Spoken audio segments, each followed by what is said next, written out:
असली बात अगर बाहर आ गई तो मैं गलती कर सकता हूँ बोला। হ্যালো বন্ধুরা, কি অবস্থা? কেমন আছেন সবাই? তো যাই হোক, ফাইনালি মুক্তি পেয়েছে আপকামিং ইন্ডিয়ান হিন্দি ল্যাঙ্গুয়েজের লিগ্যাল কোর্টরুম ড্রামা ফিল্ম ইক্কা।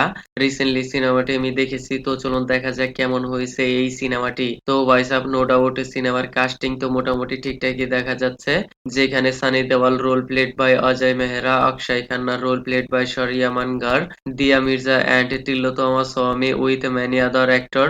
আর সিনেমার স্টোরি লাইন যেভাবে প্রেজেন্টেশন করা হয়েছে মোটামুটি ঠিকঠাকই লেগেছে, বাট আমি আরেকটু বেশি এক্সপেকটেশন করেছিলাম, কিউকি এইখানে দুই বিগেস্ট অ্যাক্টর রয়েছে।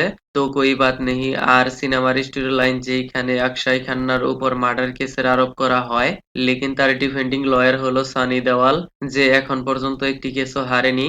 বাট সিনেমার স্টোরি লাইন বিল্ড আপ করতে সানি স্যারকে যেরকম দেখানো হয়েছে, একদম সৎ, অনেস্ট, ন্যায় ইনসাফের জন্য লড়াই করে। যদি সে বুঝতে পারে তার ক্লায়েন্ট কোনোভাবে দোষী, যে সে তার কেস কোনোভাবেই লড়বে না। বাট তার সাথে এইখানে এমন কি হয়, তার ক্লায়েন্ট দোষী হওয়ার তারপরও তাকে এই কেস লড়তে হচ্ছে। আর সত্যি কি তার এই কেসে ডিফেন্স করবে, নাকি ন্যায় ইনসাফের পক্ষে লড়াই করবে, এই সব কিছু জানতে আপনাকে পুরো সিনেমাটি দেখতে হবে। আর সিনেমা চলতে চলতে আপনার মনে অনেক প্রশ্ন আসবে, সত্যি কি মার্ডার হয়েছিল, আর কে কিভাবে করলো, কেনই বা করলো, এই সব কিছু নিয়ে।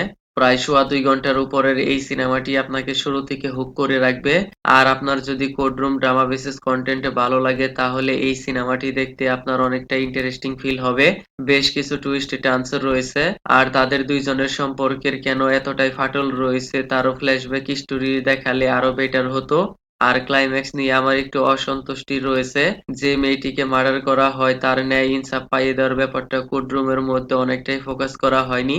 যদিও দোষীকে শাস্তি দেওয়া হয়েছে, বাট অন্যভাবে। আর এইভাবে সানি দেওয়ালকে কেন ইক্কা বলা হয় তারও ইম্পর্টেন্স দেখানো হয়েছে। সানি দেওয়ালের অ্যাক্টিং, পার্সোনালিটি, কোয়ালিটি, ডেডিকেশন পারফেক্টে দেখা গেছে। আর সেই সাথে অক্ষয় খান্নার অ্যাক্টিং, পার্সোনালিটি অনেকটাই রহমান ডাকাইতের মতো দেখতে পাওয়া গেছে। আপনি তাকে দেখে বুঝতেই পারবেন না সত্যিই কি মার্ডার করেছে, নো রিয়েলাইজেশন। আর ওই কেসের অপোনেন্টের লয়ারকেও অনেকটাই ক্লেভার, স্মার্টে দেখানো হয়েছে। সিনেমার মধ্যে কোনো গান নেই, বেকার কোনো সিনও নেই। ওভারঅল সবকিছু মিলিয়ে ইটস এ গুড মুভি। তো যাই হোক, একদম ফ্যামিলি ফ্রেন্ডলি কন্টেন্ট, মন চাইলে আপনি ফ্যামিলির সাথেও দেখতে পারেন। And kindly subscribe my channel. Okay then, ভিডিওটি কেমন লেগেছে আপনার? ধন্যবাদ, দেখা হবে পরের ভিডিওতে।